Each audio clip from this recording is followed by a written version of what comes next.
conservation of momentum for a system. So I think this is where we left off last time, which is we were doing some examples of conservation of momentum or systems where we can apply conservation of momentum.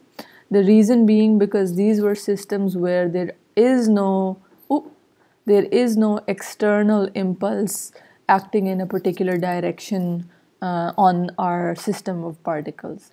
And you guys recall, when we don't have an external impulse, then this term basically goes to zero. That is, we only are left with our conservation of momentum remaining there, right?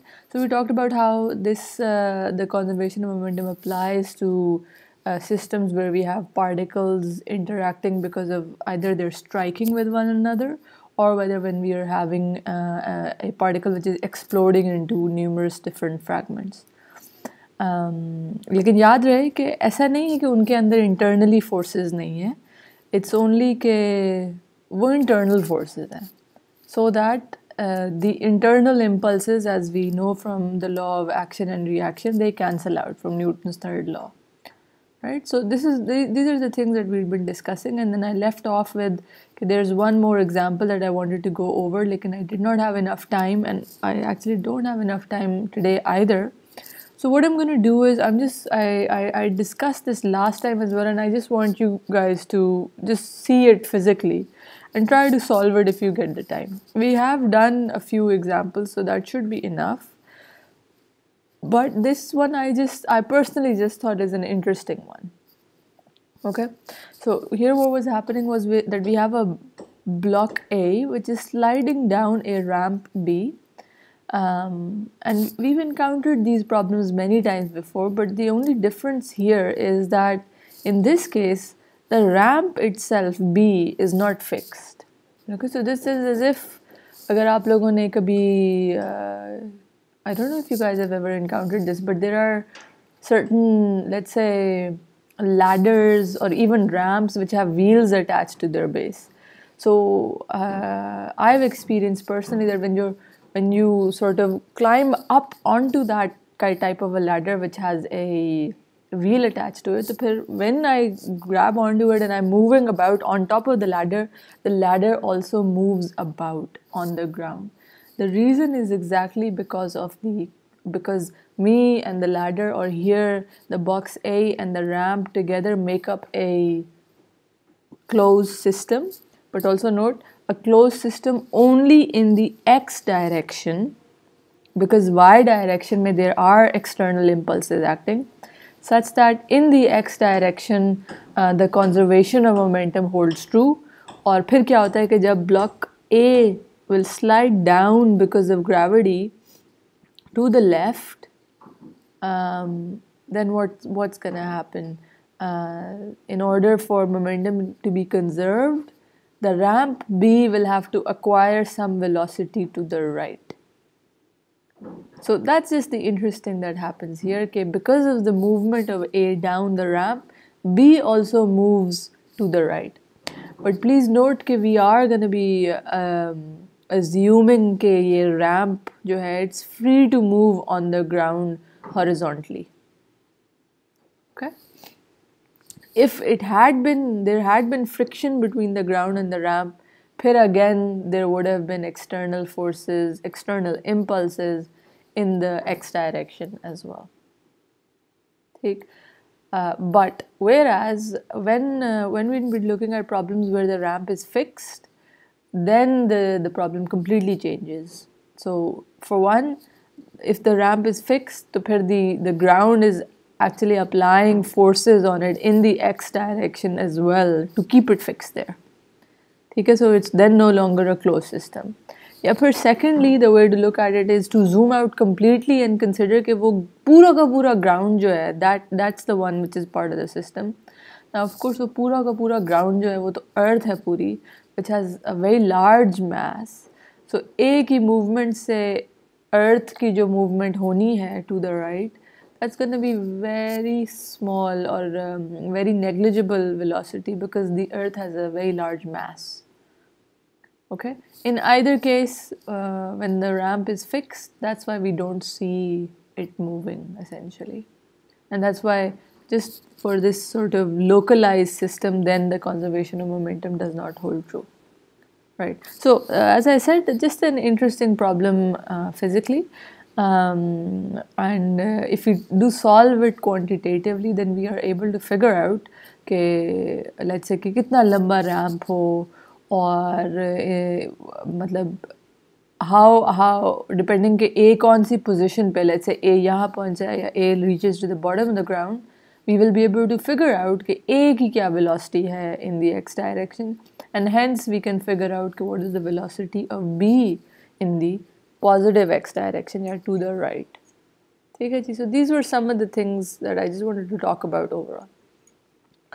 अच्छा जी, next I have also a very short extra bit, which is to introduce something known as the angular momentum to you guys. So you remember कि अभी तक we've been talking about the linear momentum, and a few of you may have been wondering कि what is this linear momentum, and how come we've heard of something known as the angular momentum.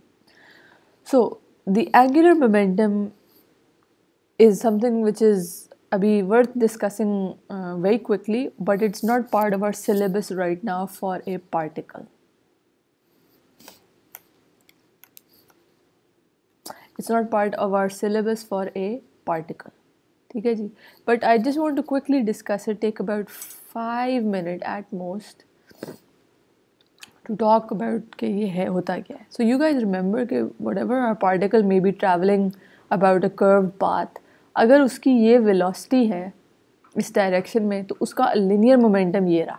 बस, this is its linear momentum, the mass multiplied by the velocity. Now the angular momentum is actually if we are looking at the particle's motion with respect to a fixed origin. So जिस तरह you remember हमारे पास हमारे xy coordinates xy coordinates तो हैं ही, but also our r theta coordinates हैं. In those coordinate systems, xy and r theta coordinates, we have a fixed coordinate system O, right? So if we have a situation like this where we have a fixed sort of reference point or origin that we are considering for our problem, then the angular momentum is actually just the moment of the linear momentum. Or moment क्या होती है? Moment, I put it in inverted commas because moment तो we're used to it being the moment of a force, right? But we can actually define moments of other things as well. Moment just consists of the perpendicular, I'll show you in the diagram right here. Moment just consists of the perpendicular distance between that particular property of interest and our origin. So here, the moment of the linear momentum is exactly this. If I extend the line of action of this momentum, कि वो along किस path जा रहा है, then the perpendicular distance between O and that linear momentum, और इन दोनों को मैं multiply कर दूँ, the moment arm multiplied by linear momentum, that gives me the angular momentum of that particle. So the angular momentum is basically just the moment of a particle's linear momentum. That's it, that's what it is. Or of course I can define it about any other point as well. अगर मैं origin यहाँ ले रही होती तो फिर वो उस origin के with respect होता. इसीलिए इस चीज़, this is not something which is like an absolute property of the particle, right? क्योंकि look here, इसका linear momentum तो absolute property है ना, उसका mass multiplied by उसकी velocity. Whereas this angular momentum is something which is a derived quantity. I am defining कि मैं about O ले रही हूँ या about O ले रही हूँ या about O prime ले रही हूँ या about O triple prime ले रही हूँ, जो भी. My point being कि वो values change होती रहेंगी depending on which origin I'm using for my definition of the angular momentum. So it's a derived quantity from the linear momentum and our reference point. Right. In 3D, this this moment expression actually turns into a cross product. I hope you guys recall that the moment in 3D, the moment of a force hoti hai, that's actually a vector quantity which is given by the cross product of the moment arm multiplied by the force. So similarly here as well, what we have is actually the cross product, that the angular momentum is actually the cross product of the moment arm with the linear momentum. So the reason that I'm going over this or trying to explain this is just to show you that this is not something which is something like a new physical principle in itself. It's actually something जो हमारे वही linear momentum से ही derive किया जा रहा है. इसका मतलब ये कि all the problems that we had been looking at जो हम linear momentum से solve कर रहे थे, हम उनको वैसे का वैसे ही करते चले जा सकते हैं. The only reason why mechanical engineers or people who do dynamic analysis or physicists introduced this concept of the angular momentum for a particle was कि कभी-कभी the angular momentum can be a useful tool to analyze a problem. How? I'll show you just how very in a short example. So consider if I take my principle of linear impulse and momentum. ठीक है, please note कि पहले मैंने principle of हमारा वही जो the one that we've been looking at for so long now, principle of linear impulse and momentum ले. Then if I take the cross, if I multiply all of this by the moment arm, this entire equation with r, or फिर I expand it out so that I'm taking the cross product of mv with r, here I'm taking the cross product of f with r, I'm taking the cross product of mv2 with r. Then now I hope you guys can notice कि ये तो फिर वही हो गया ना, ये तो momentum, linear momentum का cross product है. That is, this is the moment of my linear momentum. So this is of course this newly introduced thing, the angular momentum beforehand, and then this is the angular momentum of the particle afterwards. Meanwhile, in here what I'm getting is, it was r cross f integrated over time. That is, it's the integral of the moment of the force F over time. About O, sorry, I also forgot about O भी ज़रूरी है. मतलब ये कि this is actually the impulse of the moment about O. So the point being कि इसी principle of linear momentum को हम we can manipulate it and write it as a principle of angular impulse and momentum. लेकिन again notice nothing fancy, nothing new, no कोई नया physical law हमने नहीं derive कर लिया. It's just the same old principle of linear momentum being manipulated in a way. So इसलिए what I want to point out to you is कि हम लोग ये अपने course में इसलिए as a whole topic नहीं consider कर रहे, because this is not something which is, it's just being derived from the principle of linear impulse and momentum, and the only reason it comes in handy is because sometimes as you guys know कि कभी-कभी हम लोग कोई ऐसा point ढूंढ सकते हैं किसी problem के लिए जिसके about perhaps moments सारी zero हों. अगर सारी moments सारी forces were passing through a point for the particle, तो जाहिर है वो उस point के about the moments will be zero. So maybe instead of using the principle of linear impulse and angular momentum, linear impulse and linear momentum, this principle of angular impulse and momentum may be slightly more useful, because all the terms about that point O would be going to zero for the momentums. For the angular impulses.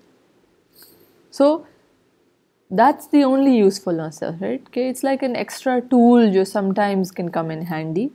But whatever problem we may be solving using this one, we can solve using our same old principle of linear impulse and momentum.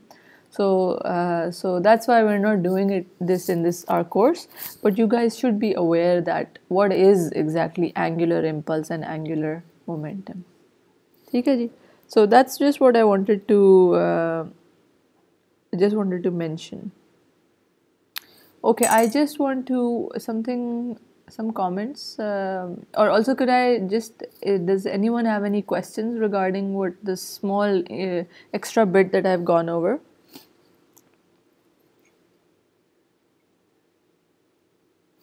Ma'am ये आगे हम पढ़ेंगे? नहीं Hamza, not for a particle, no.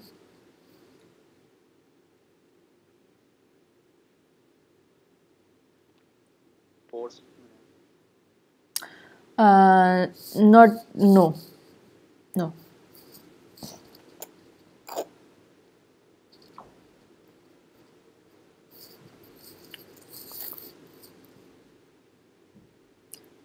Okay, meanwhile, in the chat, what's happening? Ma'am, action reaction forces in Newton's third law act on two different bodies, right? If it is so, then why do the impulsive forces cancel out? Hamza, very good. Due to opposite sign. Kamran, because when we are looking at body will be the same like in a rocket motion. Kamran, but when we are looking at the entire system, if we are looking at the entire system, then you remember that if I have my principle of impulse and momentum, L1 plus summation of I12 is equals to L2. Zaira, this is, I've written it out for a particle. But if I have a system of particles acting in some sort of a, कोई उनका मैं आपस में कोई close चीज़ consider कर सकती हूँ, या फिर if I'm trying to analyze them together, then the point is that this equation for the linear impulse and momentum for each particle, अगर मैं पहले particle 1 के लिए लिखूँ, फिर particle actually 1 2 इधर हुआ है इसलिए particle A के लिए लिखूँ, फिर particle B के लिए लिखूँ, फिर particle C के लिए लिखूँ, let's say this was my particle A, this is my particle B, particle C, then what I can do is I can actually add up their principle of impulse and momentum into the principle of impulse and momentum for B, into the principle of impulse and momentum for C. So just adding all of these up, that is, I can just apply a summation for all the particles in that system. और उस वजह से when I'm summing that entire principle up, क्योंकि वो linear सा एक उसमें कोई complication नहीं है, these are just equations. A के लिए equation थी, B के लिए अपनी थी, C के लिए अपनी थी, तो straight forward उन्हीं system of equations को I can add them up. Just as we do for loads of different, जब भी हम simultaneous equation solve कर रहे होते हैं या ये कर रहे होते हैं वो कर रहे होते हैं, that will not make any issues for me, create any issues for me. So, if I add them up, what do I see? I see then कि अब now it matters कि वो sign क्या था, क्योंकि अगर B और C की interaction से B पे इस direction में act कर रही है impulse और C पे इस तरफ करेगी, ज़ाहिर equal and opposite होंगी, तो when I add up the principle of impulse and momentum for all of the particles, then these internal impulses cancel out. इसलिए the signs are actually extremely important. Okay, or remember that these things are vector quantities, so even more just pointing it out that the sign is not something random or just a convention, it's telling us something about that particular vector quantity. Right, yes, Kamran, so it is because of the whole system. So conservation, like second, did I make a mistake and not have the right name? Conservation of momentum for a system. Kamran खुदा खौफ करें, देखें ज़रा नाम क्या है इस topic का. Conservation of momentum for a system. Okay, so once we've got that done, let's then move to our next topic, which is still ongoing and related to the conservation of momentum, because ji please. Recording का start कर दूँ. Oh yes, thank you. I forgot. Ibtisam, thank you. Ma'am हम principle of momentum उस पर part उसमें system में भी लगा सकते हैं। हमजा, कौन सा वाला प्रिंसिपल ऑफ मोमेंटम, एंगुलर या इम्पल्स? मतलब what was the question? Linear momentum impulse system पर लगा सकते हैं। I am bit confused about this. So do you mean कि जहाँ पे कंजर्वेशन ना हो रही हो इसकी वजह से आप कह रहे हैं, इसलिए that's what you are trying to lead to? No ma'am, अगर हमारे पास एक्सटर्नल फोर्स है तो हम वो प्रिंसिपल ऑफ जो लीनियर मोमेंटम इम्पल्स है वो लगा सकते हैं उसके ऊपर। बिल्कुल ठीक है, I get your question now, right. So you are saying कि there is a system on which there are external forces acting. Yes Hamza, for sure हम लगा सकते हैं। We just have to again as with ये जो L1 plus summation I12 हो रहे हैं ना, all we need to do is be careful कि we are summing it up for the system, right? And that's perfectly fine.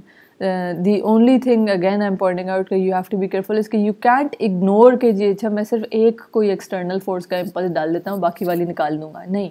जो कुछ उस system के ऊपर जो सारे उसके momentums जो हैं individual particles के वो सब add होने हैं और all of the impulses that are acting on it वो सब उस पर apply करनी ज़रूरी है। That's it. Otherwise, yep, go ahead. Conservation of momentum जो था जब आपके पास external impulse नहीं था, that was coming from the application of the principle of linear impulse and momentum on the system. मतलब ये कि वो यही principle हम लगा रहे हैं system पे, इसीलिए हमें कुछ cases में conservation of momentum मिल रहा है, ठीक? Okay.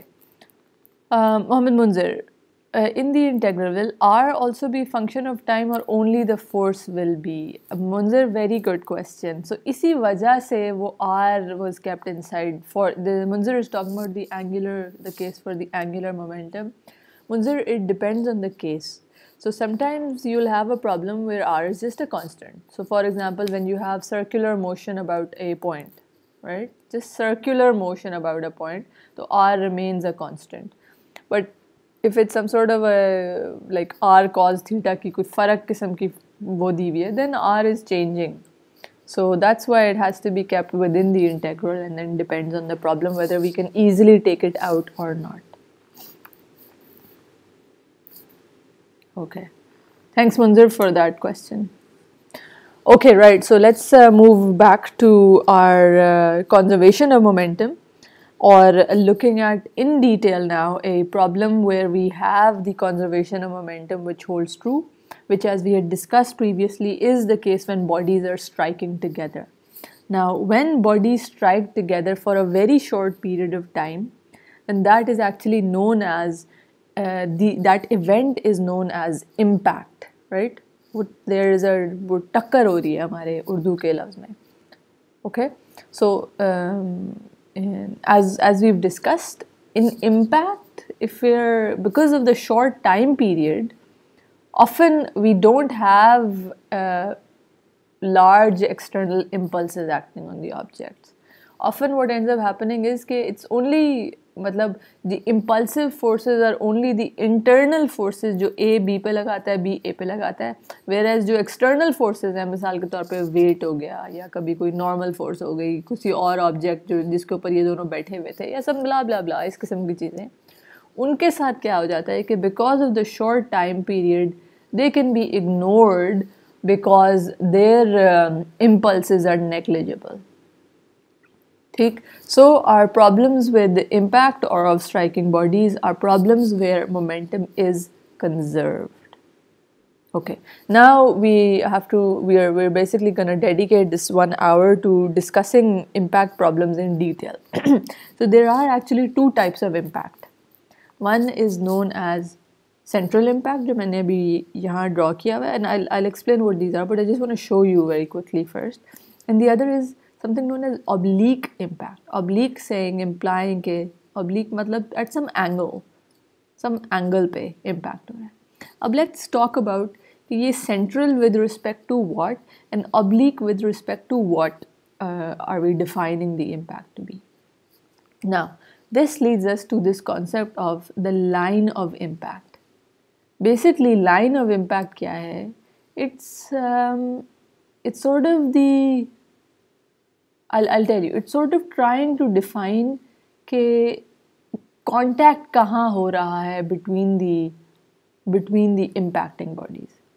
और इसकी जो official definition है, that's actually कि line of impact, अगर हम अपने हमारे two masses थे which are colliding with each other, which are impacting, then we're gonna take a look at one mass, उसका center of mass को identify करेंगे. तो A का center of mass is of course it's a sphere, so it's going to be right at its geometric center. और B का center of mass को identify करेंगे. और फिर जो line इन दोनों के centers of masses को connect करती है ना, that's our line of impact. Consider मैं कोई और तरीके का impact draw करती हूँ, maybe something like so. Again, let's do the same thing. Identify where their centers of masses are, and then the line joining them will be the line of impact. This could also be the case when we have some different sort of geometries. Let's say कोई triangle impact कर रहा. अब again, it's this one joining this one, और अब अगर मेरी drawing थोड़ी off हो गई है, of course, then again it's going to be the line joining their centers of masses. Or this is just a fancy way of basically trying to say कि the line of impact कर क्या रहा है? It's trying to, जिस तरह हमारी normal force नहीं होती कि एक object अगर lie कर रहा है किसी और object के ऊपर, तो जहाँ पे भी वो perpendicular के वो contact कहाँ हो रहा था, तो contact surface के perpendicular जो होती है, that's our normal force. उसी तरह इस केस में हमारी ये दो surfaces के perpendicular जो हमारी line हो, that's our line of impact essentially. It's trying to identify that. So it's trying to capture where these two particles were contacting each other, basically. Okay, so now comes once we know what our line of impact is, it's the line joining the centers of masses of the two colliding bodies. Then our two types of impact are central impact. When central impact occurs, जब हमारी जो velocities हो ना दोनों particles की जो आ रहे हैं, those velocities are parallel to the line of impact, as is the case here. वो दोनों यूं आ रहे थे इसलिए उनकी velocity ये देखें, ये मैंने बनाई, ये बनाई, they're both parallel to the line of impact. Let's consider another case when two balls were colliding like so. So again, the line of impact this time is this. और अब अगर वो इस तरीके से आ रहे होते, A was coming like this, B was coming like this, then look again, the two velocities are parallel to the line of impact. So this would have been a case of central impact. Whereas if the two velocities, yeah, even one of the velocities, let's say, again, this is the line of impact, even one of the velocities was coming in non-parallel to the line of impact. ये A जो था ना ये ऐसे आ रहा था और B में भी ऐसे ही आ रहा हो, parallel ही आ रहा हो बेशक, लेकिन just because A की velocity was not parallel to the line of impact, and that is the case for oblique impact. इधर भी in this drawing shown right here, again look, line of impact हुई, center of mass identify किया, draw कर लिया, and then VA is coming in like so, clearly not parallel to the line of impact. VB is coming in like so, clearly also not along the line of impact. So this is the case for oblique impact. So these are our two types of impact that we will be looking at right now. Okay. So first we'll start with the easy one, which is the central impact, in which case we've already discussed कि A और B दोनों A और B की velocities are both parallel to the line of impact. Now what happens during impact is कि the particles actually initially deform. Abhi actually I'll talk about this in detail. In any case, depending on a particular impact, we may actually have energy being lost as a whole. But overall, this is guaranteed that energy will be transferred from one particle to the other. और we'll discuss this in detail, इसलिए अभी परेशान ना हो, मैंने एकदम से कुछ चीज़ बोल दी है कि energy के बारे में. But just wait and see. Okay. So, most of the time for our problems of impact, what's happening? We have central impact right now. So let's consider that these were the two particles which are going to collide. This is going to be our line of impact. Now let's consider that A is coming in like so, VA, or initially VB was going like so. इसलिए ना इनको मैं नाम दे देती हूँ कि A की initial velocity और B की initial velocity. Then after impact, what happens is that A then travels with some new velocity after impact too, or B also travels with another new velocity, with its new velocity VB2. What's happening in this? Most of the time, we already know what their sort of approach velocities were. That is, what their velocities were before impact. So we know कि initial velocity A की क्या थी, initial velocity B की क्या थी. और what we want is कि impact के बाद उनकी क्या velocities हो रही हैं. That is, we don't know what VA2 and VB2 are. मतलब ये कि generally for a case of central impact, we tend to have two unknown properties, two unknowns basically. The velocity of A and the velocity of B after impact. दोनों particles की after impact velocities नहीं पता होती. तो अब हमें clearly जब when I have two unknowns, then I'm going to need two equations, right? Two unknowns हैं. Okay, so let's first come up with our first equation to solve this problem. Clearly, as we have been saying so many times now, this is a case when we have no large external impulses acting. That is, this is the case when we have conservation of momentum applying, right? So if I first just consider हमारी एक तो by the way ये problem भी one dimensional हो गई है. इसमें सारी velocities are just, if I draw out my x and y axis, all of my velocities are just along the x direction. So along the x direction, if I write down my conservation of momentum right here, then this is giving me my equation number 1. ऐसा ही है. Now the issue comes that इससे तो मुझे सिर्फ एक equation मिली, मेरे पास तो दो unknowns हैं. So I still need a second equation. So do you guys have any suggestions कि अब मैं क्या करूँ? I need another equation basically. Conservation of energy. Conservation of energy. Okay, good point. But what do you think would happen if there is sound being produced? या फिर if the two particles उनके आपस की internal impulses की वजह से कोई heat produce हो जाती है, या फिर उनमें से कोई एक particle जो है वो deform कर जाता है, उसकी shape पूरी change हो जाती है, and so on and on.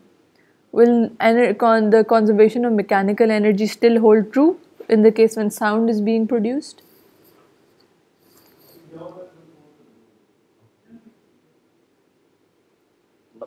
No. So the issue here is that we want our impact analysis to be generally applicable even when हमारी कुछ sound produce हो रही हो, heat produce हो रही हो, या कुछ भी इस किस्म के energy losses भी हो रहे हो, बेशक. So the conservation of energy, we don't want to use that as a, क्योंकि हम बहुत confine हो जाएंगे फिर. So not that one. What else?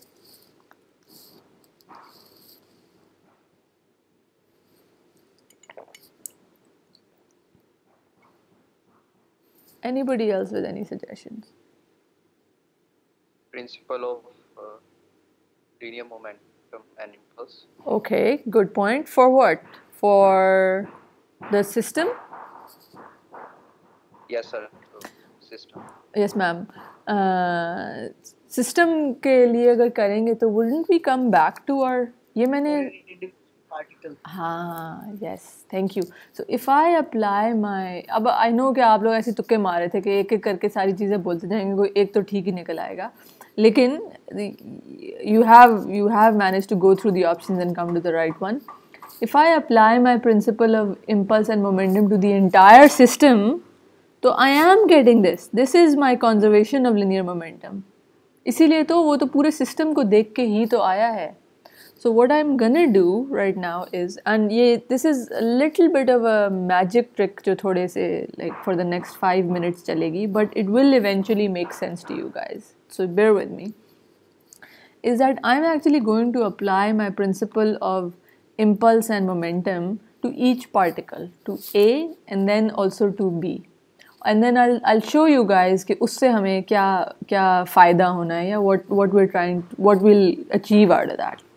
Just note here though one thing कि अभी हम already we've spoken के principle of linear impulse and momentum जो है हम apply कर सकते हैं regardless whether energy conserve हो रही है या नहीं हो रही.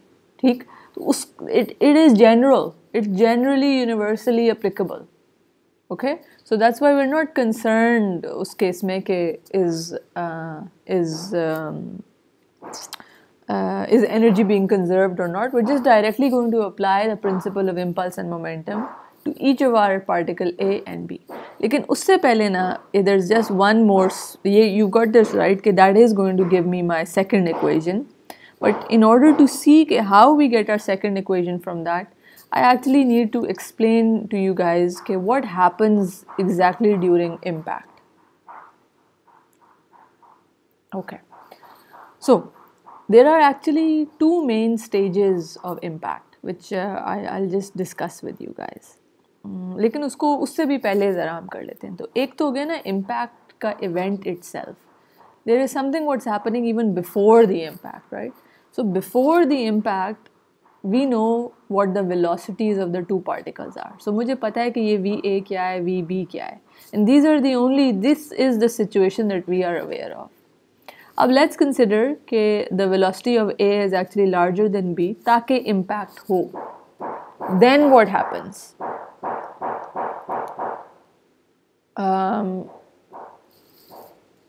Talak, can you hear me properly? Is there too much background noise coming from my side?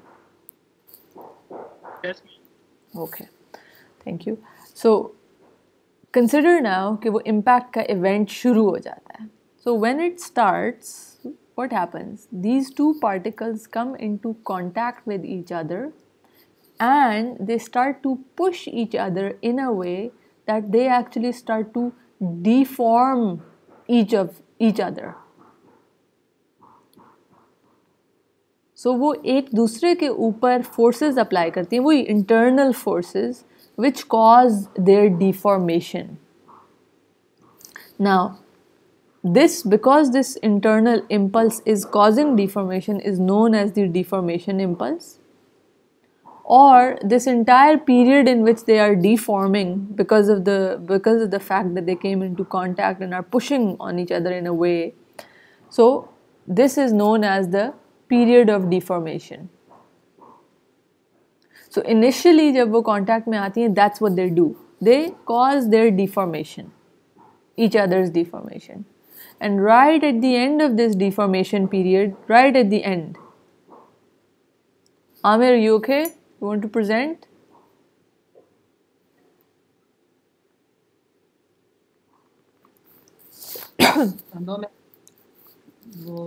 गलती से हो गया. No problem.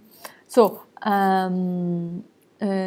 right at the end of this period of deformation, we get our particles at their maximum deformation, जब उनकी shape सबसे ज़्यादा अपनी original से deform हुई हुई है.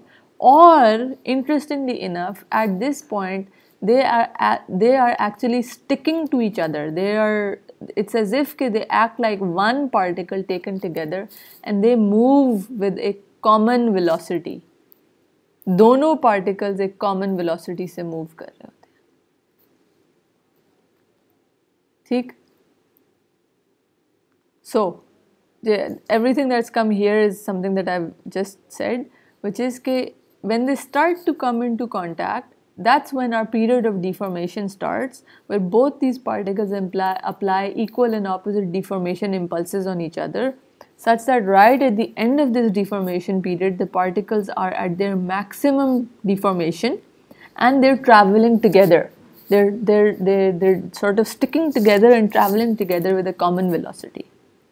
लेकिन फिर जैसे ये पीरियड एंड होता है तो अगला पीरियड शुरू हो जाता है, which is the period of restitution, where restitution, I'll tell you what that means. So this period of restitution is when particles are now they push each other, but not push each other to deform, but push each other apart.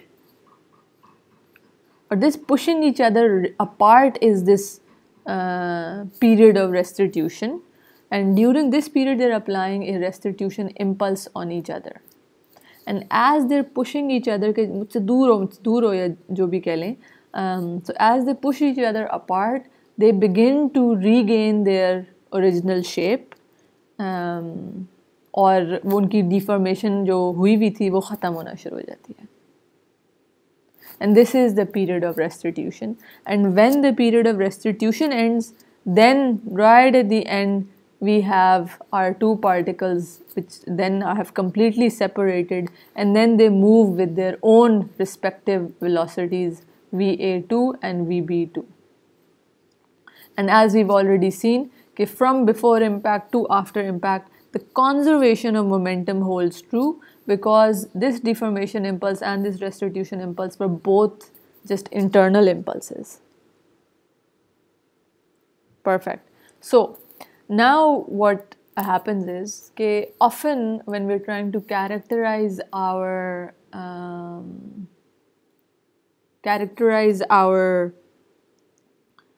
different impact problems, तो हम actually ना ये compare करना चाहते हैं कि ये period of restitution period of deformation और पीरियड ऑफ रेस्टिट्यूशन आपस में कैसे कंपेयर करते हैं, क्योंकि उससे हमें कुछ इन्फॉर्मेशन मिलती है about what happened during impact.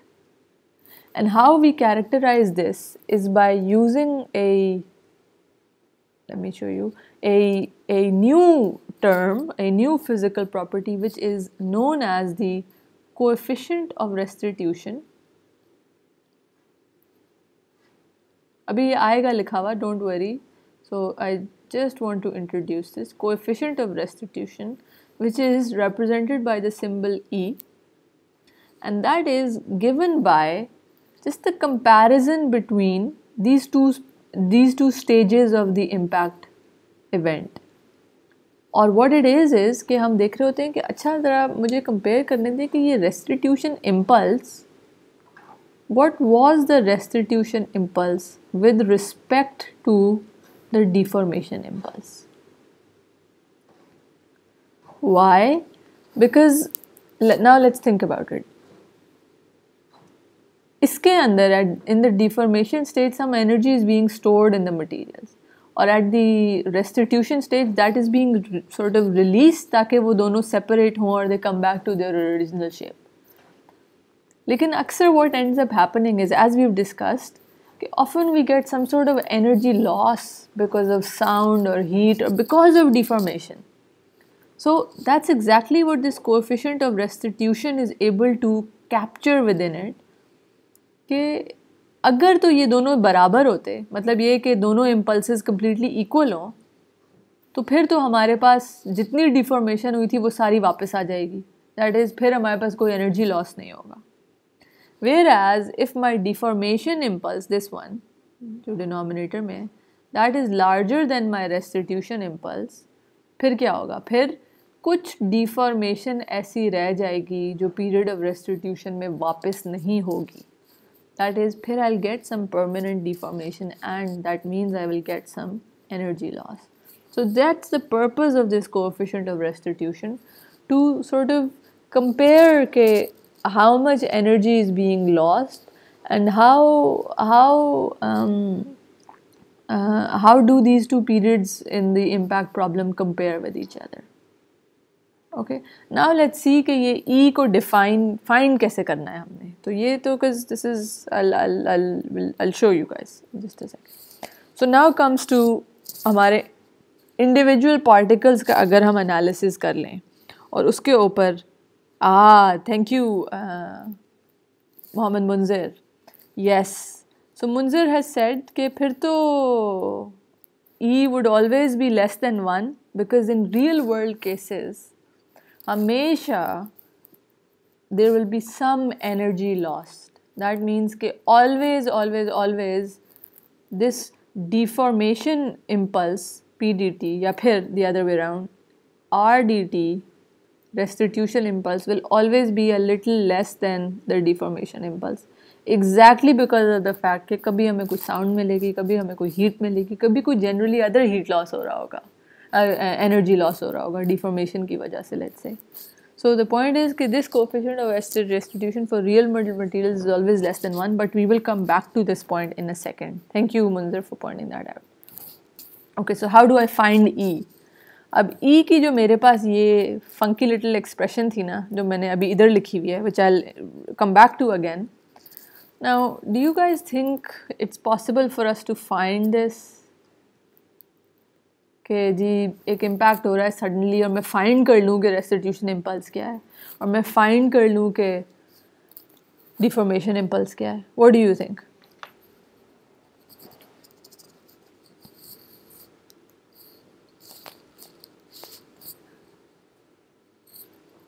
कोई जवाब नहीं दे रहा तो चले मैं I'll help you out. It's something extremely difficult to find. I have to be looking at forces which are occurring over nanoseconds perhaps और फिर I have to find their integral. मतलब ये कि मुझे उसकी time resolution चाहिए. I need to find कि वो vary किस तरह कर रहा है. So this is something which is not possible to measure easily experimentally or any other way. So even though this is the real sort of the physical explanation of what the coefficient of restitution is, but in this form it's not very useful for us to measure. So instead what we need to do then is to change it up in a way such that we get it in a way in a form जो हम actually easily calculate कर सकें. और उसके लिए अब let's come to applying the principle of impulse, linear impulse and momentum on each of our particles. So please consider कि ये मैं particle A को पहले देखती हूँ और A का मैंने सिर्फ पहले period of deformation देखा. तो period of deformation में I know कि it starts with its initial velocity, फिर उसके ऊपर deformation impulse act करता है which I've drawn to the left, hence the minus, and then it travels with that common velocity when it's at its maximum deformation along with B, है ना? तो ये तो हो गया इसका period of deformation. फिर इसी particle का period of restitution देखते हैं. In that case it starts with the common velocity, फिर उसके ऊपर restitution impulse act करता है and then it travels with its final velocity. So I've got this right here. Now remember that my coefficient of restitution is this ratio. It's R dt integral divided by the deformation impulse. It's the restitution impulse divided by the deformation impulse. So just rearranging these two expressions right here, ये वाली और ये वाली, मैं R dt और P dt को find कर सकती हूँ, right? And I substituted that in here so that now I have this expression for coefficient of restitution, but instead of it being in terms of my impulses, I have it in terms of velocities of the particle A. Now this is something which is at least a little bit easier to find, लेकिन इसमें अभी भी एक problematic term है. Could anyone point out कि there's something in here in velocities में जो कि ये देखें ना, ये VA थी initial velocity of A, VA prime थी final velocity of A. But what about U exactly? वो common velocity जो उसने कोई like picosecond के लिए उसने उसके लिए travel करना है साथ. How am I gonna find that? Next to impossible. So still, this is still not something which is good enough. So in order to overcome that, let's consider the particle B. And when I look at B, and again B का भी period of deformation and period of restitution हम करें, so we'll get a similar expression for the coefficient of restitution, but this time in terms of B's velocities. Now see here, I have two equations जिसके अंदर ये U pop कर रहा है, तो इन दोनों को यूज करके, oh my god, finally I can eliminate U and I can get to this final expression for the coefficient of restitution E just in terms of, look here very closely, just in terms of the initial velocities of the two particles and just the final velocities of the two particles. Now these are of course something which I can find this is something which I can find a little bit more easily using just a high-speed camera from my impact problem. So this is now which is very useful for us because this is giving me, using this coefficient of restitution, my second equation to solve my two unknowns. Remember the first equation was my conservation of momentum. याद है ना? Initial momentum must be equal to the final momentum of the entire system. And the second equation now is this coefficient of restitution. Now, clearly I need to know what the coefficient of restitution is to be able to apply this second equation. So I'll come. हाँ जी जी. ये B के case में sign change क्यों थे? B के case में sign, very good. You gotta perform the analysis and you'll find out. It's basically because I'll point it out to you. It's basically because if I've assumed कि A के ऊपर to the left है each of the internal impulses, then B के ऊपर वो दोनों to the right act कर रही होंगी. सही. इस वजह से ना उसके जब आप manipulate करेंगे arithmetically तो वो ये साइन हो जाता है, माइनस हो गया ऑफ ए वाले से. ठीक है ना? Okay. So we've got our second equation, लेकिन इसके भी अभी एक ट्रिकी चीज़ आएगी जो मैं अभी थोड़ी देर में डिस्कस करती हूँ कि ये सेकंड इक्वेशन तो आ गई, लेकिन ये कोएफिशिएंट ऑफ रेस्टिट्यूशन खुद कहाँ से आएगा? जब तक हमारे पास ये नहीं है तब तक तो मीनिंगलेस है ना, तब तक हमें सेकंड इक्वेशन नहीं है हमारे पास, अगर मेरे पास इसकी कोई वैल्यू ऑलरेडी गिवन या मेरे पास अवेलेबल ना हो. I will talk about, you guys think about that, I will come to that in a bit. अच्छा जी, second thing that I want to point out, even though of course you guys know I will always provide you with these expressions, you will have what the coefficient of restitution is, लेकिन वो लिखा हुआ भी हो तब भी गलती करने के बहुत चांसेस हैं, इसलिए इसको ज़रा गौर से देख लें इसमें क्या हो रहा है, इसमें न्यूमरेटर में क्या है, डिनोमिनेटर में क्या है. So let's, I think it's best if I draw out the problem. मैंने थोड़ा छोटा कर दिया. ये मेरा VA है, VA1, और ये मेरा VB1 है. And then after impact I have my VA2, and after impact I have my VB2. Please notice that before impact A was traveling with the larger velocity, तो तभी impact होगा ना खाली जब A will be able to catch up to B. And then after impact B travels with the larger velocity, because वो basically impact के दौरान A से B में kinetic energy transfer हो गई है. Okay. So, what is the coefficient of restitution in terms of the velocities? It consists of, ये देखें, VB2 minus VA2. That is, ये VB2 minus VA2. मतलब ये कि this is the relative velocity of separation, कि वो how quickly are they separating after impact. Ma'am, ji ma'am ई की value greater than 1 भी हो सकती है ना मैम, इन द केस के अगर एक्सप्लोसिव फोर्सेस कहीं एक्ट कर जाएं इम्पैक्ट के कुछ। दौरान। Yes ma'am. फेयर पॉइंट, लेकिन अब्दुल्ला वो it's not the impact which is doing that then. वो तो फिर लिटरली कोई एक्सप्लोजन हुआ है और उससे आगे फिर कुछ हो रहा है, राइट? तो वो तो आपके पास ढेर सारे पार्टिकल्स बन जाएंगे and what not. Okay ma'am, सही। So that will be like a secondary problem अगर इनमें से कोई एक जो है वो टूट के फ्रैगमेंट होके बहुत सारी चीज़ें बन गई।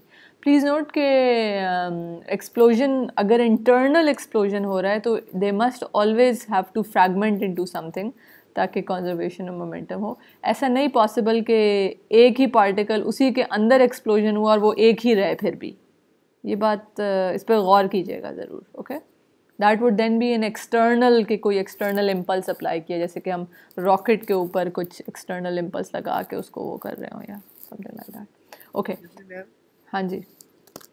मैम व्हाट इफ वी एक स्प्रिंग लगा दें at the point of impact जो कि जिसकी के की वैल्यू बहुत ज़्यादा हो, और जब वो उस पे इम्पल्स ऑफ डिफॉर्मेशन लगे तो वो जब रेस्टिट्यूट करे तो वो ज़्यादा फोर्स से रेस्टिट्यूट करे। अच्छा, एक तो ये कि आप इसमें नोटिस करें कि वो जो हमारी डिफॉर्मेशन इम्पल्स और रेस्टिट्यूशन इम्पल्स है, ऐसा तो कभी भी नहीं होने लगा ना कि स्प्रिंग डिफॉर्म जितना करे उससे ज़्यादा एनर्जी वो वापस दे दे, राइट? My point is कि your P and your R will always still be either equal to each other at most. Otherwise वो कम होगा, otherwise restitution कम होगी than deformation. For example even अगर स्प्रिंग में भी एनर्जी लॉस हो रही है, पहली चीज़ मैं आपको ये पॉइंट आउट करना चाहती हूँ कि स्प्रिंग से भी आप उससे ज़्यादा एनर्जी नहीं ले लेंगे जितनी आपने उसमें स्टोर की है, पहली बात। दूसरा ये कि यू नो कि दिस इज़, ये जो डिफॉर्मेशन हो रही है even in particles, that's another this is how springs, so particles and matter and whatnot also acts like a spring, right? मतलब ये what was happening, इसके अंदर भी जब they were deforming, where is it, when they were deforming there was energy being stored in them, elastic potential energy, जो कि फिर release हो रही थी जिससे फिर ये restitution impulse आ रहा है।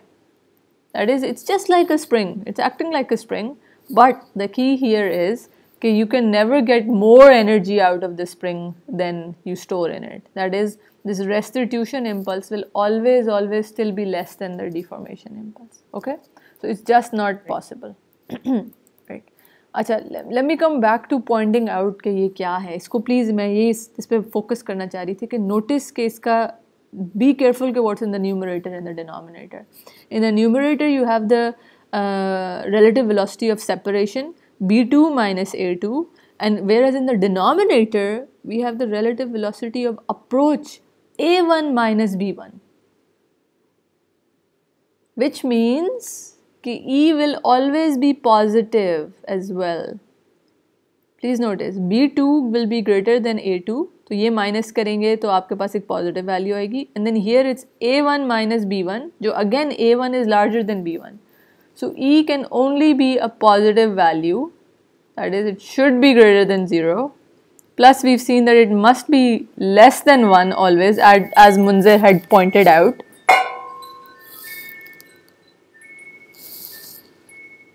और there are a few other extremes to it जो हम अभी ये consider कर लेते हैं कि can it be equal to 1 and can it be equal to 0 or not, and I'll discuss those things in just on the next slide, so I'm coming to this. Okay, so अब for that the values of E, let's talk about the two forms that we have considered कि E क्या है। E is, one is it's R dt divided by p dt, right? That was the one, and then the second equation as well I'm just gonna keep here ताकि उसको मैं refer कर सकूँ, but I do want the physical meaning of it actually. So the second one was VB2 minus VA2 divided by VA1 minus VB1. Okay, अभी पहले ना इस पे गौर करना है आपने. Okay. So clearly, if our particles, let's say, वो deformation की stage के बाद they just stick to each other और उनके अंदर कोई restitution impulse आता ही नहीं है, such that they just keep sticking to each other and move together. वो आपस में जैसे हमने समझे कोई वो पार्टिकल के मटेरियल ही ऐसे थे, मैंने एक वो क्या होती है वो बच्चे नहीं खेलते जिससे वो क्ले टाइप चीज़ क्या कहते हैं उसे, छोटे बच्चों की जो चीज़ होती है क्ले जिससे वो आप चीज़ें मोल्ड करते थे एंड सो ऑन. कंसिडर कि मैंने उसके कोई दो Play Doh, thank you, yes, Play Doh के दो स्फेरिकल बॉल्स का आपस में इम्पैक्ट होता है. Now you guys can imagine that because of the material properties of that thing, they're going to stick to each other after impact, right? So my point is that that's the case when this restitution impulse does not exist at all. They stick to each other and that's it. So that's the case when if r dt is 0, फिर E goes to 0, right? Oh, पहले वो वाला नहीं था. Oh, sorry. Apologies. I missed my timing from the slide because I forgot which one was coming first. Apologies for that, but just carry on with the discussion that I'm having.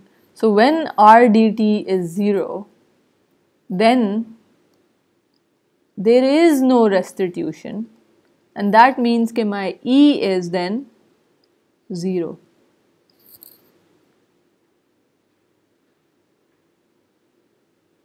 Right? So this is clearly one possibility. ठीक है, so वो मैं अभी बात करी थी ना of the extremes of the values of E. So this is actually a possibility such that E can actually be equal to 0 for practical situations. Whereas, what about the other extreme where it's equal to 1? Now, the other extreme means के अगर if E is equal to 1, then that means के let me come here, then that means के r dt must be equal to deformation impulse. अब यही मैं आपसे बात करी थी जैसे कि मुंजर ने भी पॉइंट आउट किया था कि for real world materials there will always be some loss of energy because of either sound or heat or some deformation which remains, such that for real world materials this is actually not possible. Such that, यही मैं बात आपको कर रही हूँ कि for real world materials E will always be less than 1. लेकिन that still does not stop us from considering this case, which is the ideal case where E is equal to 1, and just to note कि हाँ ये तो सिर्फ ideal situation में हो गया.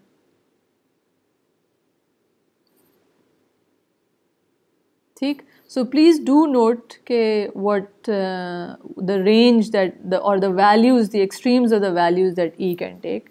और just अभी हम as we've been discussing के for असली materials में ये कभी भी 1 नहीं होगा, लेकिन ideal materials के लिए sure, why not? Certain impacts जिसमें there is no energy loss. Okay, now let me actually get back to the order that I had for in my slides to consider those two extreme cases one by one.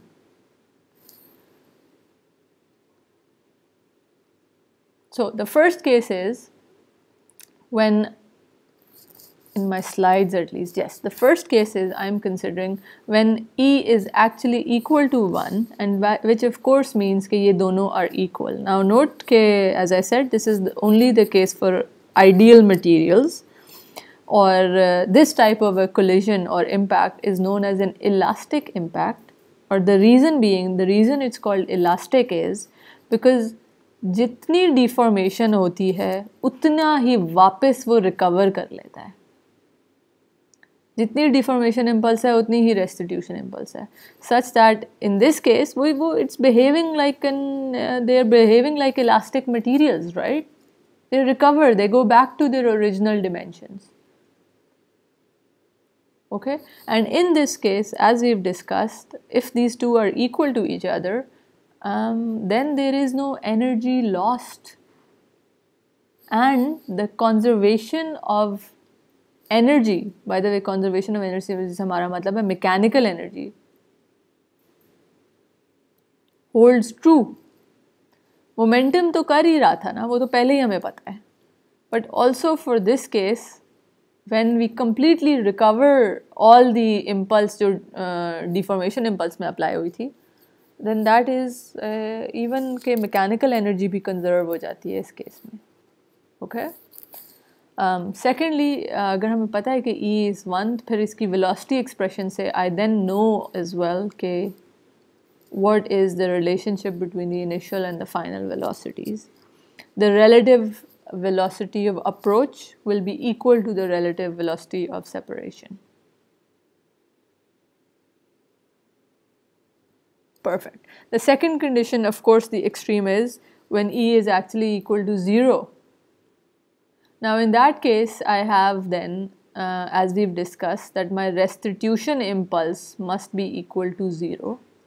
और वो तब होता है जब वो particles आपस में जब डिफॉर्मेशन हो जाती है तो बस वैसे ही चिपके रह जाते हैं, and they stick together and they keep moving with their common velocity जो थी, और because they have deformed permanently, that's why this type of an impact is known as plastic impact.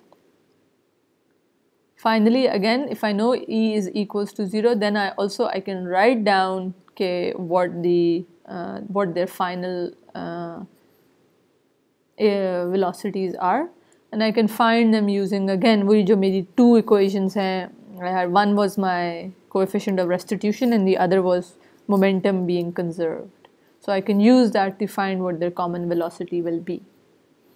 Please note कि इस case में in plastic impact we are going to get the largest amount of loss of energy, although still वो ऐसा नहीं है कि energy 0 हो जाएगी, they will still be moving with some velocity, but the energy loss will be maximum here.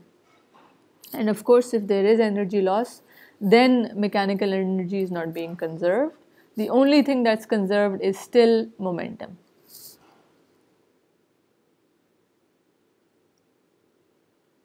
Ma'am quiz होगा आज? हाँ जी, क्विज होगा. सॉरी, मैं बस इसको ख़त्म करके करने लगी उसके बाद. Apologies, just give me a few more minutes. वो फ्लो टूट जाती है, इसलिए we need to just get as much of this done as possible. फिर वो वरना रिकैप इतना लंबा सारा करना पड़ता है. आज we are, that's why I'll have it in just a little bit. Okay, a bit longer now. So now let me come back to the issue के sure, fine, I've got my 2 equations, the conservation of momentum and the coefficient of restitution. मैंने also ये भी describe कर दिया लंबा चौड़ा कि E की value 0 हो तो क्या होता है, 1 हो तो क्या होता है, लेकिन असल में मैंने ये E को find कैसे करना है ये तो मुझे अभी तक बात ही नहीं पता चली. So do any of you have any suggestions कि how can I find, मतलब E आएगा कैसे?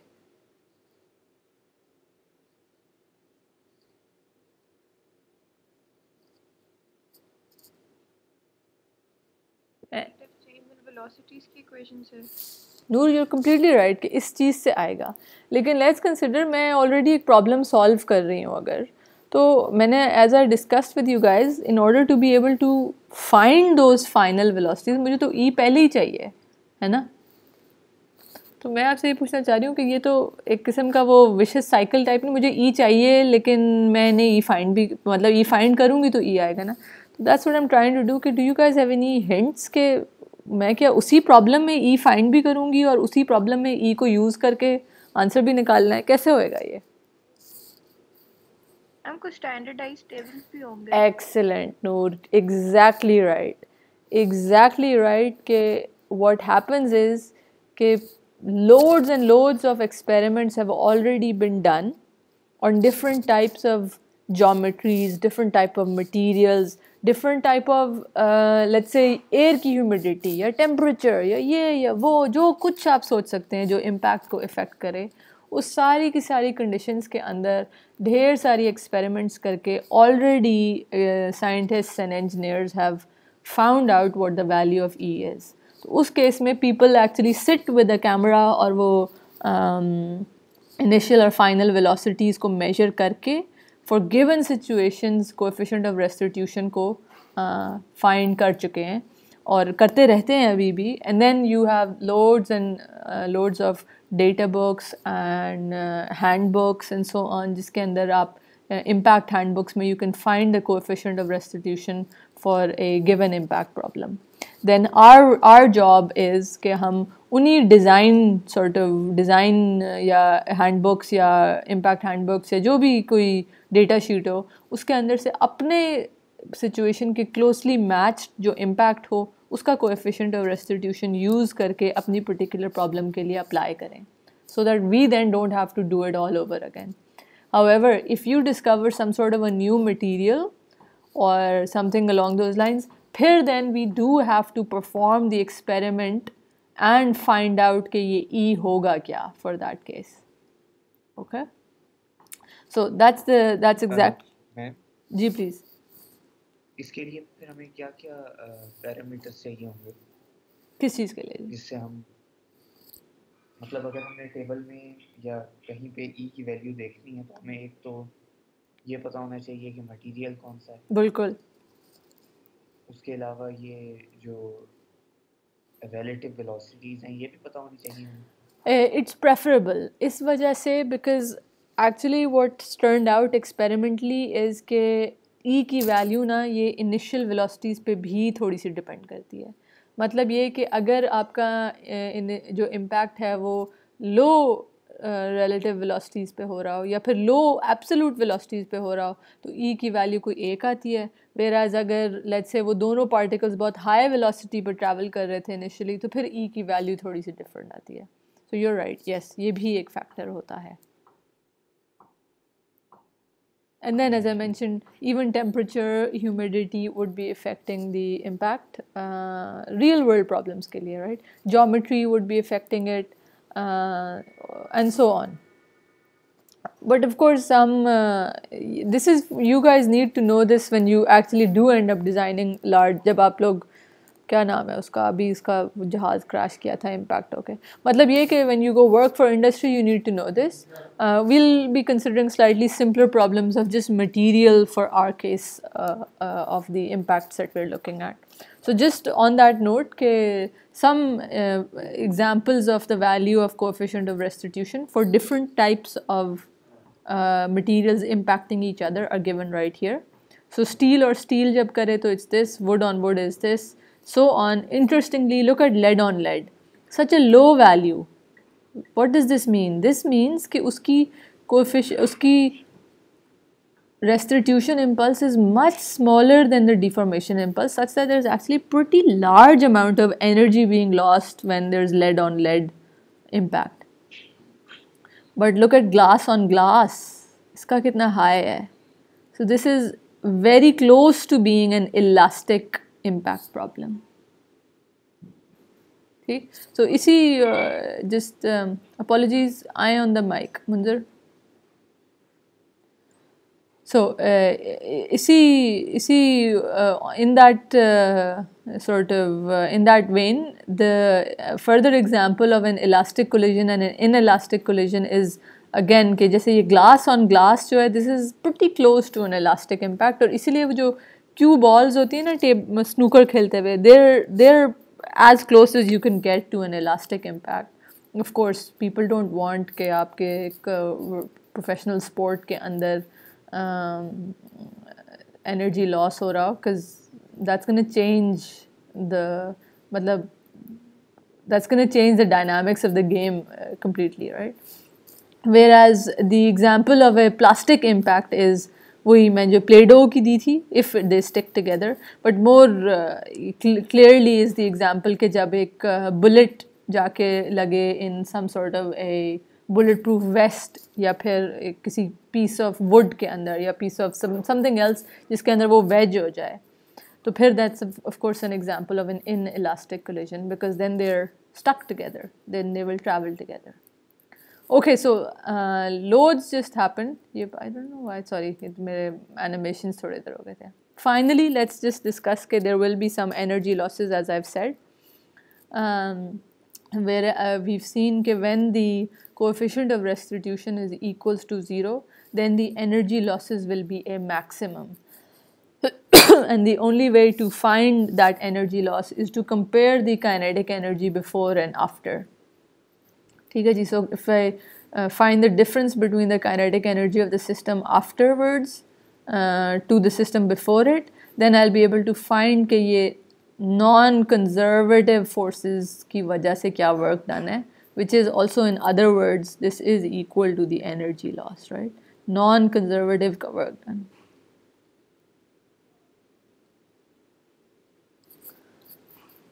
So, as we've discussed, this can be because of sound or heat, or because of permanent deformation in the materials. Perfect. Okay, so and also, as I had mentioned, when it's a plastic impact, then the energy loss is maximum, but फिर भी वो zero पे नहीं जाता, because they do travel, as in although the mechanical energy does not necessarily go to zero, because they still do travel together with some velocity. Okay, so this was all for central impact, और अब oblique impact हमारा unfortunately रह गया, लेकिन we can do this very quickly and then start the quiz, okay? Because this is related to central impact. The only thing that happens, and I need your help for this, is कि अब हमारे पास oblique impact के अंदर 4 unknowns आ गए हैं, right? Final velocities के magnitudes and the angles at which they're acting. या फिर in other words, because sorry, and I forgot to mention this, कि हम ना planar impact देख रहे हैं. मतलब ये कि we are looking at impact which is in 2D. हमने 3D impact को नहीं consider किया in this course, just to make our life a little bit simpler. So when I say I have 4 unknowns, that's the same as saying that I don't know what the x and y components of the final velocities are. Final velocity ka x component or y component, and similarly for B as well, x component and y component. So either I say I don't know the x and y components, or I say I don't know the magnitude and the angle. But in any case, this time I have 4 unknowns, which means I need 4 equations. So anybody with any hints on how to proceed with this? इसको अगर resolve करने हैं दोनों axes के ऊपर. Excellent. This class is on point today. So exactly right. How about we know that momentum is a vector. So why don't we split it up into its scalar versions in each component in the x and the y direction. So वही मैंने किया है. मैंने इसना सिर्फ सारी की सारी terms को draw out कर लिया है. मैंने नहीं, मतलब book से I've taken it कि x और y में कौन से components थे. So clearly I've got the initial linear momentum for A in the x direction, in the y direction, फिर the impulse acting on it, and then the final x direction and y direction के momentum. Now here comes the key part, which is about the direction of the impulses. Now वो जो थे ना हमारे p dt and r dt and so on. Now these guys, if I just combine them together and write them down as internal forces ka impulse, now these guys actually, they just act along the line of impact. You remember when I was trying to say that the line of impact is just trying to represent के normal direction क्या है to the contact point. मतलब ये कि जिस तरह हमें पता है कि अगर मेरा कोई बॉल इस तरह है, एक curved surface के ऊपर कोई बॉल पड़ी हुई है, then I know कि वो normal force यूँ act करेगी. उसी तरह in our case for the 2 impacting bodies, हमारे जो internal impulses होते हैं ना, वो भी इसी तरह इस line of impact के along ही सिर्फ act करते हैं. So if my line of impact is like so, then फिर वो ये internal impulse ऐसे act कर रहा होगा. Whereas if my line of impact, let's say, was something different, it was like so, फिर वो internal impulse would be acting like this, on A, and then on B like this, equal and opposite. ठीक, the point is कि I hope this makes sense to everybody as well कि वो तो सिर्फ इस contact point के normal ही act करना है, कोई उसके vertical या उसके perpendicular direction में होना ही नहीं है. So in the example जो it's drawn like x and y, then that's the nice thing क्योंकि वो x और y already, x जो है ना वो line of impact के along है और y उसके perpendicular है, such that means कि मैं easily इसको जब x और y components में break down कर रही हूँ, then I'm only getting the internal impulse along the x direction and none in the y direction.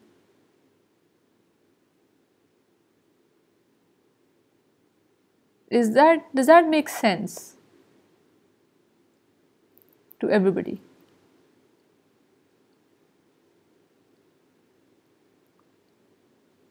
कोई कुछ बोल नहीं रहा. जी ठीक है, ठीक है जी, thank you. Okay, so now अब मुझे ना सिर्फ थोड़ा सा और क्लैरिटी के मैं ना इसकी सिर्फ x डायरेक्शन का अलग से ज़रा बनाने लगी हूँ. Now let's look at this. अब ये तो देखिए मैंने सिर्फ A का बनाया है, ये तो बिल्कुल वैसा ही नहीं है जैसा हमने सेंट्रल इम्पैक्ट कंसिडर किया था. So if I am looking at it just in the x direction या फिर just along the line of impact, then it's turned back into the problem of central impact, which means कि उसके लिए तो वही दो equations apply करती हैं, which were the equation of conservation of momentum and the coefficient of restitution. So that's the nice thing कि when I break down an oblique impact, then along the line of impact I get back my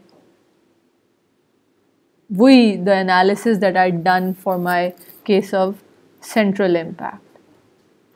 So I can use these two equations, or clearly अब इन दो के अंदर the only unknowns I have are VBX2 and VAX2, दोनों में वही है खाली. So I have two equations and I can use them to solve my two unknowns. So that then leads me, okay, what do I do perpendicular to the line of impact? जो इस case में y direction है. Any suggestions?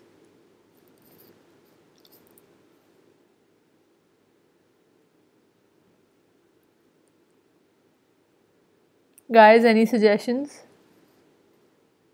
Everyone? इसमें same रहेगी. Very good. ये आज class कमाल कर लिया आप लोगों ने. You should be so proud of yourselves. Exactly right. Y case में, if you look closely, in the y direction या फिर perpendicular to the line of impact, there is no internal or external or any kind of impulse at all. So मतलब ये कि अगर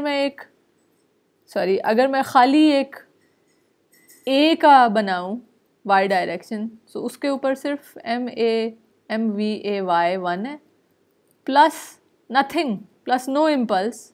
So that means that it's just equal to MVAY2. There is no impulse. मतलब ना external है ना internal है. And then if I do the same thing for B, then similarly, because there is no there is no internal impulse either in perpendicular to the plane, perpendicular to the line of impact, so I just get VBY is equals to 2. That means कि जो y velocities हैं वो same रहती हैं, VAY or VBY1 stays the same. There is no change in the velocities perpendicular to the line of impact. So that's exactly right, and these two are giving me my other two equations, so to speak. Balki ya phir they're just telling me that there is no change in the velocities perpendicular to the line of impact. And that just does it for me and solves all of my unknowns basically. ठीक है जी. Okay, so I will stop here, and then next time we'll pick up with examples for impact on Monday. So please you guys take a few minutes break. 10:25 hai. I'll start the quiz at 10:30. Okay, do bring a pen, paper and calculator to help you solve it.